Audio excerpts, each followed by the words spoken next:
नमस्कार। आपका अखबार के यूट्यूब चैनल पर आपका स्वागत है। मैं हूं प्रदीप सिंह। दुष्यंत कुमार का एक शेर है, जिन पत्तों पर तकिया था वही पत्ते हवा देने लगे, ये तो हद है। कुछ वैसा ही पश्चिमी उत्तर प्रदेश में जयंत चौधरी के साथ हो रहा है। जिन पर सारा दारो मदार था, जिन पर उनको पूरा भरोसा था, जिन पर उनकी राजनीति का पूरा आधार था, जिनके भरोसे उन्होंने ये अलायंस किया समाजवादी पार्टी से, वही लोग उनके साथ नहीं गए। पश्चिमी उत्तर प्रदेश की 58 विधानसभा सीटों पर पहले दौर का जो मतदान हुआ है, पहले चरण का, उसमें उम्मीद थी कि जाट इन ब्लॉक जो है जयंत चौधरी और समाजवादी पार्टी के अलायंस के साथ जाएगा। लेकिन कल जिस तरह से मतदान हुआ है, उससे बड़ा स्पष्ट हो गया है कि 2014, 2017 और 2019 तीन चुनावों में भारतीय जनता पार्टी को जितने जाट वोट मिले थे, उससे एक भी कम नहीं होने जा रहा है। उसकी वजह बल्कि कहें कि कई हैं।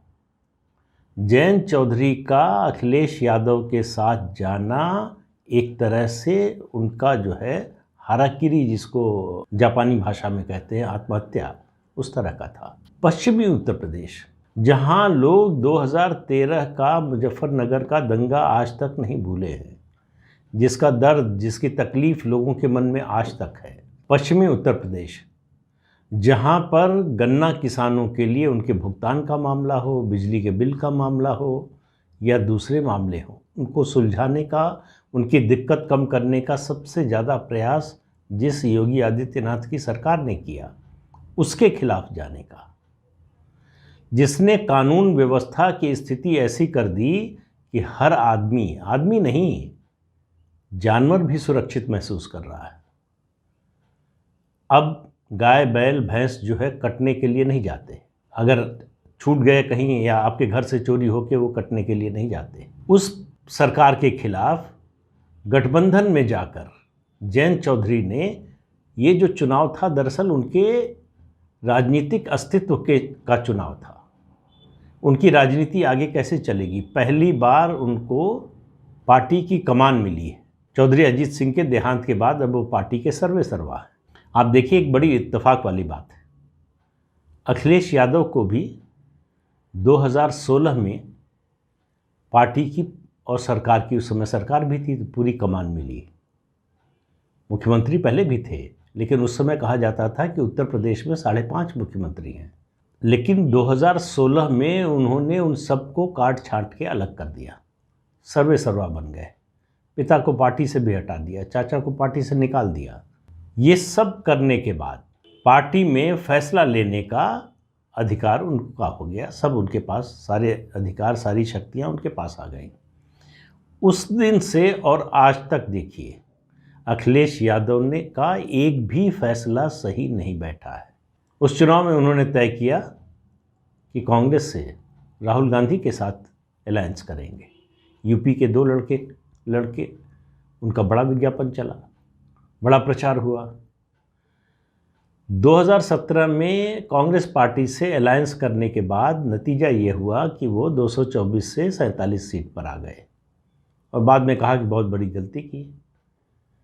तो 2019 आ गया, तो दूसरी गलती करने के लिए तैयार हो गए।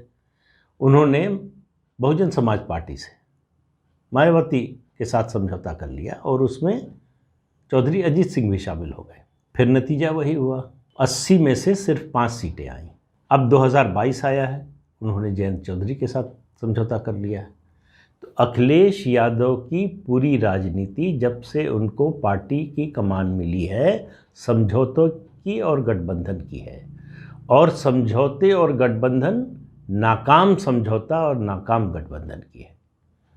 ऐसा अलायंस जिसमें परस्पर वोट ट्रांसफ़र कराने की ताकत ना हो।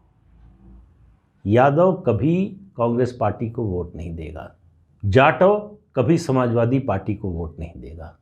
और 2013 के बाद से तय हो गया कि जाट मुसलमान को वोट नहीं देगा।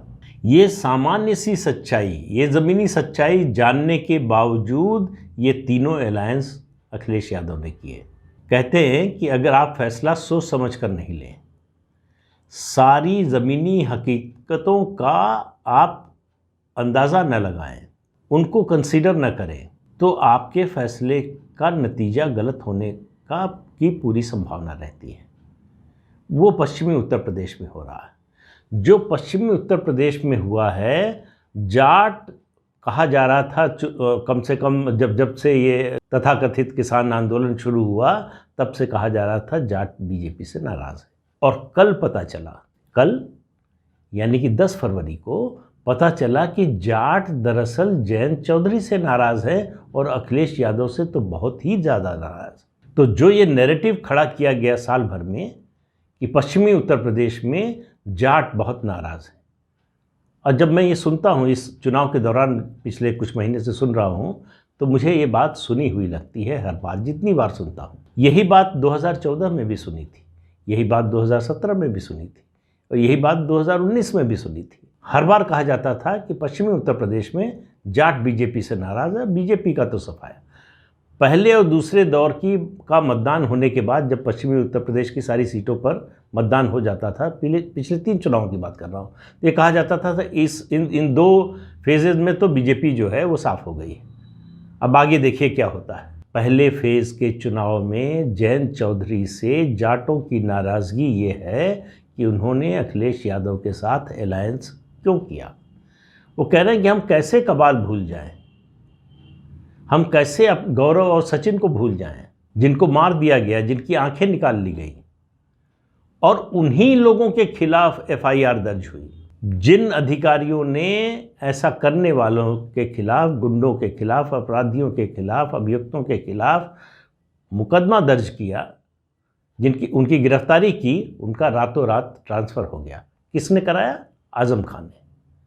और अखिलेश यादव ने आज़म खान को फिर टिकट दे दिया है, जो जेल में है अभी अपने कुकर्मों के लिए। लेकिन अखिलेश यादव की नज़र में वो नायक हैं।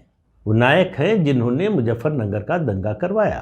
तो दंगा करवाने वालों को अगर आप पुरस्कृत कर रहे हैं, तो ये उम्मीद करना कि जो दंगा पीड़ित हैं वो आपके साथ होंगे। फिर एक याद आ रहा है दुष्यंत कुमार का शेर। उनकी अपील है कि उन्हें हम मदद करें, चाकू की पसलियों से गुजारिश तो देखिए। तो ये जैसे चाकू की गुजारिश होती है पसलियों से, उसी तरह का है कि अखिलेश यादव के साथ मिलकर जयंत चौधरी कह रहे हैं कि जाट और मुसलमान एक साथ वोट करें और फिर से 2013 के जैसे दंगे के लिए तैयार रहें, फिर से अपने घर की महिलाओं को असुरक्षा के वातावरण में ले जाएं।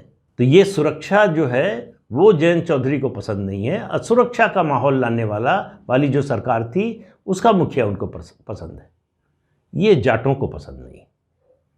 और ये बात ऐसी नहीं है कि चुपचाप किसी ने बंद कमरे में अंधेरे में किसी से कान में कह दी हो।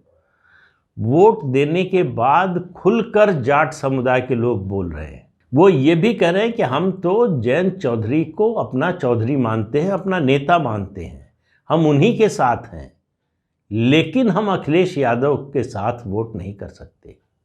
हम उन लोगों के साथ वोट नहीं कर सकते जिन्होंने 2013 का दंगा कराया था।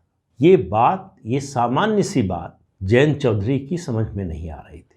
पूरा माहौल खासतौर से पश्चिमी उत्तर प्रदेश में बनाया गया क्या? 2 चीज़ें कि एक, जाट मुसलमान एकता फिर से हो गई है, दूसरा जाट बीजेपी से नाराज़ है, और तीसरा किसान आंदोलन की वजह से बीजेपी से किसान नाराज़ है।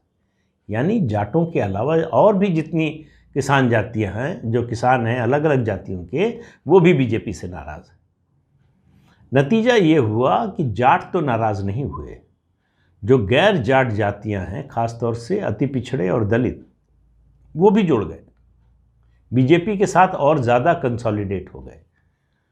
और पोलिंग से एक दिन पहले यानी 9 फरवरी को पश्चिमी उत्तर प्रदेश, जहां पोलिंग हो रही थी, जिन जिलों में जहां पर ख़ासतौर से मुजफ्फरनगर, बागपत, इन इलाकों में जाटवों के घरों पर भाजपा का झंडा लग गया।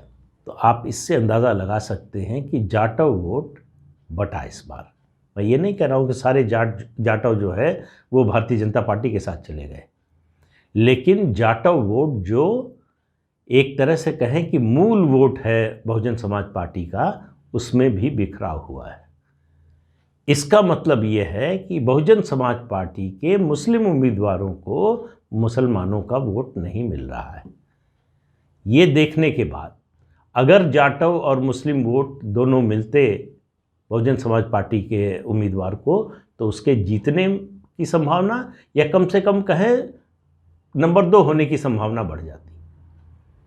तो ये जब जाटवों ने देखा कि ऐसा नहीं हो रहा है, उसके अलावा तमाम गांवों में चौधरियों ने कई जो मुखिया हैं, प्रमुख लोग, उन्होंने घूम घूम कर एक बात कही कि जिसका नमक खाया है उससे नमक हरामी मत करना। यानी योगी सरकार राशन के साथ साथ सरसों का तेल, चना और नमक भी दे रही है। और आप गरीब वर्ग के किसी, वंचित वर्ग के किसी व्यक्ति से बात कीजिए, खास तौर से अगर महिलाओं से आप बात करते हैं, तो उनका एक ही जवाब होता है कि जो राशन दे रहा है, जो हमको इस मुश्किल वक्त में खाने को दे रहा है, उसको वोट नहीं देंगे तो फिर किसको वोट देंगे। और जयंत चौधरी के लिए मुझे लगता है जीवन का सबसे बड़ा सबक है कि उन्होंने अखिलेश यादव को चुनकर, जो उनके समाज की नज़र में विलेन है, उसको उन्होंने अपना नेता मान लिया। अब आप समझ लीजिए उसका नतीजा क्या होना है। अगर पश्चिमी उत्तर प्रदेश में, जैसा प्रदेश के दूसरे हिस्सों में है, उस तरह का यादव मुस्लिम कॉम्बिनेशन उतना स्ट्रांग होता तो शायद इतना नुकसान नहीं होता। लेकिन पश्चिमी उत्तर प्रदेश में यादव वोट बिल्कुल समझिए बहुत ही कम है, नाम मात्र को है। तो जब तक ये जाट और मुस्लिम समीकरण नहीं बनता, तब तक इस गठबंधन के जीतने की कोई संभावना नहीं। अब सीटें कितनी आएंगी नहीं आएंगी, ये एग्जिट पोल वाले, अभी एग्जिट पोल चल रहा है, उससे निकलेगा, पता चलेगा। लेकिन इतना कहा जा सकता है कि जो नैरेटिव खड़ा किया गया पिछले 6 महीने में, किसान नाराज़, जाट नाराज़, बीजेपी के खिलाफ माहौल है, बेरोज़गारी, महंगाई सबसे बड़ा मुद्दा है, ये सब मुद्दे नहीं चले। कोई किसान नाराज़ नहीं। नाराज़गी की जो बातें आप सुनते हैं, ये वही लोग हैं जो भाजपा को हमेशा से भाजपा के खिलाफ वोट देते रहे। ऐसा तो है नहीं कि जयंत चौधरी को कोई वोट ही नहीं मिलेगा या समाजवादी पार्टी को कोई वोट ही नहीं मिलेगा। तो उनके जो समर्थक हैं, उनके जो वोटर हैं, वही बोल रहे हैं और ज़्यादा मुखर होकर बोल रहे हैं। उसका भी नुकसान उनको हुआ है। नुकसान इस बात का भी हुआ जिसका अंदाज़ा नहीं लगाया, जिस पर बहुत खुश हो रहे थे समाजवादी पार्टी और आरएलडी के लोग। उमेश मलिक को जब सिसौली में जाने से रोकने की कोशिश हुई, उनकी गाड़ी पर हमला हुआ, इससे भी जाटों में नाराज़गी है कि भाई आखिर उसको भी हक है अपनी पार्टी का प्रचार करने का। और कई लोग तो ये कह रहे हैं कि वो हमारा अतिथि था तो उसका स्वागत करना चाहिए था, लेकिन इसके बावजूद जो है उस पर हमला हुआ। क्यों हमला किया आपने? अब जो है टिकैत बंधुओं के बारे में सुन लीजिए। मुझे लगता है कि राकेश टिकैत से जितनी नफ़रत है मुजफ्फरनगर और ख़ास तौर से सिसौली के लोगों में, उससे ज़्यादा शायद और किसी के प्रति नहीं होगी। अखिलेश यादव से भी उतनी नहीं होगी जितनी राकेश टिकैत से है। दूसरी बात, नरेश टिकैत वो बालियान खाप के चौधरी हैं और उनकी बड़ी इज्जत है। जाटों में का ये कहना है कि वो हमारे चौधरी हैं, वो जब कहेंगे, जहाँ कहेंगे, उठकर उनके साथ चल देंगे। उनके लिए हमारे मन में बहुत श्रद्धा है, लेकिन वोट देने का फैसला अपनी मर्जी से करेंगे, वो किसी के कहने से नहीं करेंगे। और वोट हम बीजेपी को देंगे। और फिर उसके बाद वो सूची गिनाना शुरू करते हैं क्या क्या किया सरकार ने, और उनको उम्मीद भी है कि यही सरकार करेगी। देखिए, सबसे बड़ी बात किसी सरकार के बारे में होती है, किसी पार्टी जो सत्तारूढ़ हो उसके बारे में, कि लोगों की उम्मीद है या ख़त्म हो गई। बीजेपी से उम्मीद बनी हुई है और सपा और आरएलडी के गठबंधन से कभी उम्मीद बनी ही नहीं। तो कुल मिलाकर ये जो पहले फेज़ का चुनाव हुआ है, इसमें एंटी इनकम्बेंसी नहीं, प्रो इनकम्बेंसी है। एक अंडर करेंट है भारतीय जनता पार्टी के पक्ष में, और मुझे लगता है कि ये आगे भी दिखाई देगी, क्योंकि ये इलाका ऐसा था जहां बीजेपी को सबसे ज़्यादा नुकसान होने की आशंका जताई जा रही थी। कहा जा रहा था कि यहाँ तो जो है वो जितनी पिछली बार मिली थी 58 में 53, उसकी 1/3 भी आ जाए तो बहुत बड़ी बात होगी। अब सवाल यह है कि बीजेपी को नुकसान होगा कि नहीं होगा, इसका आकलन हो रहा है। तो इससे आप समझिए कि अगर आप ज़मीनी हकीकत को इग्नोर करके, उसकी उपेक्षा करके कोई राजनीतिक फैसला लेते हैं तो आप मुंह के बल गिरने के लिए तैयार रहिए। तो कम से कम पहले फेज़ के बारे में, चूंकि वहाँ वोट पड़ चुका है, कह सकते हैं कि सपा और आरएलडी का गठबंधन औंधे मुंह गिरा है। आप देखिए 24 घंटे होने जा रहे हैं, अभी तक सपा आरएलडी गठबंधन की ओर से कोई दावा बड़ा नहीं किया गया है। पिछले चुनाव में तो कम से कम ये किया जाता था, खामोशी है ज़्यादातर। हालांकि पार्टी के प्रवक्ता हैं, वो बोलेंगे, कहेंगे कि हम जो है भारी बहुमत से जीत रहे हैं, बीजेपी का सफाया हो गया, लेकिन जो बॉडी लैंग्वेज है वो बताता है कि उनको असलियत का पता चल गया है। तो शुरुआत हो गई है, अब आगे क्या होगा ये जब समय आएगा तो फिर बताऊंगा। तो आज के अंक में इतना ही, अगले अंक में फिर मिलेंगे किसी नए मुद्दे के साथ। तब तक के लिए इजाज़त दीजिए, नमस्कार। आपसे अनुरोध है कि ये चैनल देखिए, शेयर कीजिए, लाइक कीजिए और सब्सक्राइब ज़रूर कीजिए। नमस्कार।